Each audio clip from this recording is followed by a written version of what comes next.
Sawasdee krap and welcome to Thailand News Today. I'm filling in for Jet, who's feeling a bit under the weather today, so he'll hopefully be back tomorrow.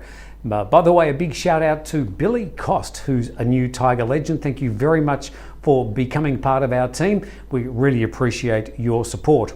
Also today, the first of 3 reports about our I Am Strong fundraising campaign. The first one from Phuket. Tomorrow we'll report from Bangkok. In the meantime, time for today's main news stories.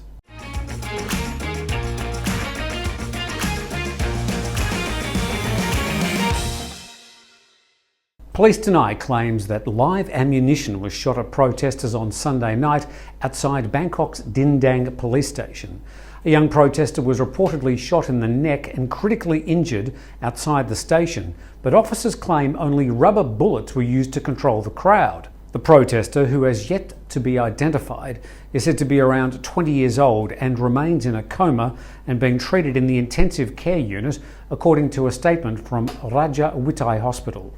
A bullet was found lodged in his brainstem and the shot caused a fracture in the cervical vertebrae, according to the hospital.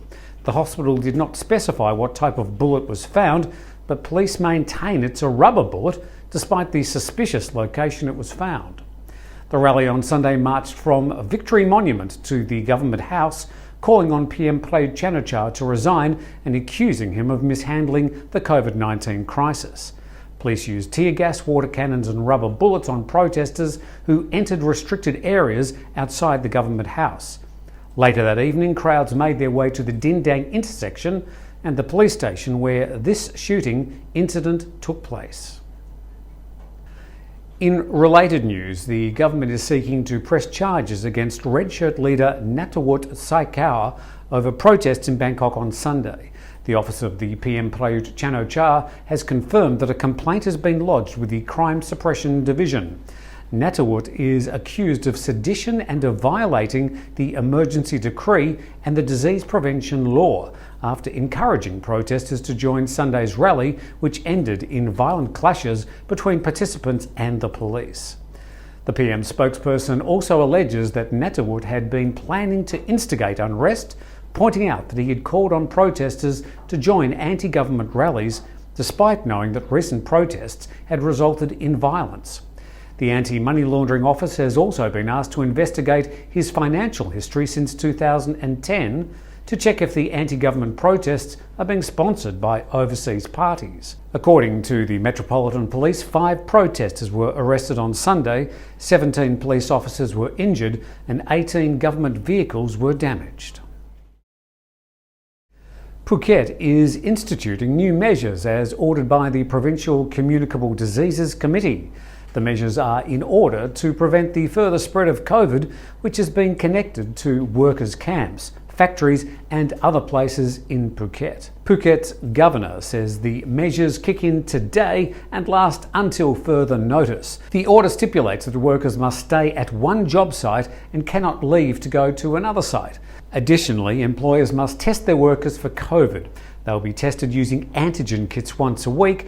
If less than 10% of the employees test positive, they'll be transferred to a prepared facility for additional testing to reconfirm the initial test. They'll also receive treatment at a said facility.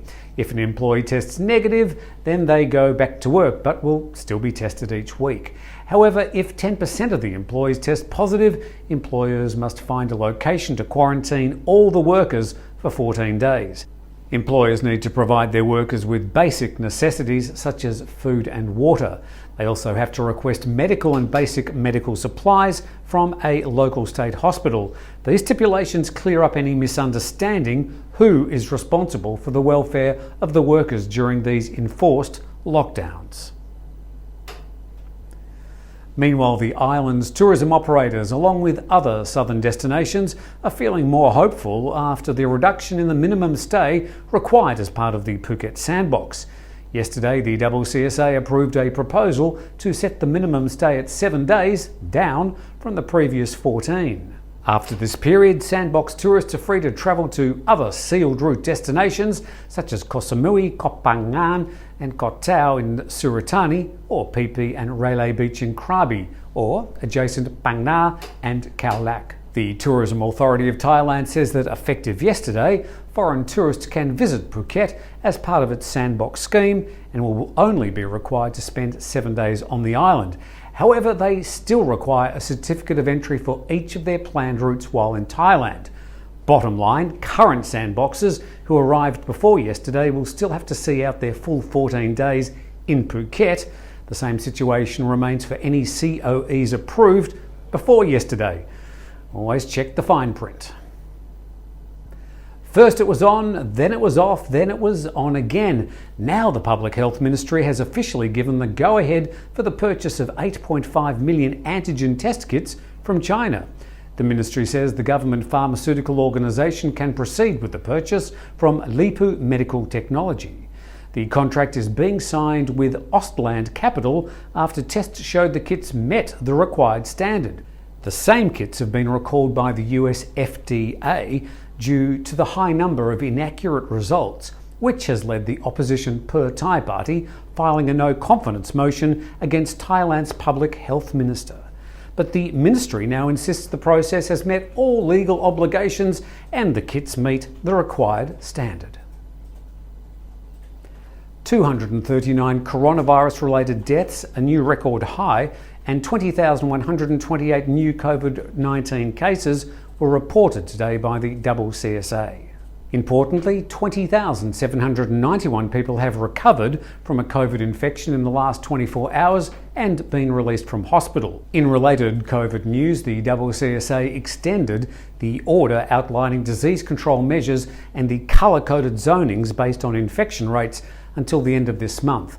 A slight revision to the order for dark red zones was approved, allowing banks and financial institutions in shopping centres to open. The plan for a so-called Thai COVID pass for vaccinated residents is being discussed. A spokesperson says the pass would allow more relaxed measures for those who are fully vaccinated against coronavirus, like dining in at restaurants, which is currently prohibited in dark red zones like Bangkok. Well, that's the main news stories from around Thailand today. Thank you to all our members. Don't forget that you can make comments in our Thaiger Talk forum. That's at thethaiger.com. Also, of course, under this video. And you might have your comments read out on our Thaiger Bite segment. Thank you for joining us on today's Thailand News Today. Hopefully Jet's back tomorrow. But from all of us at the Thaiger, you're up to date.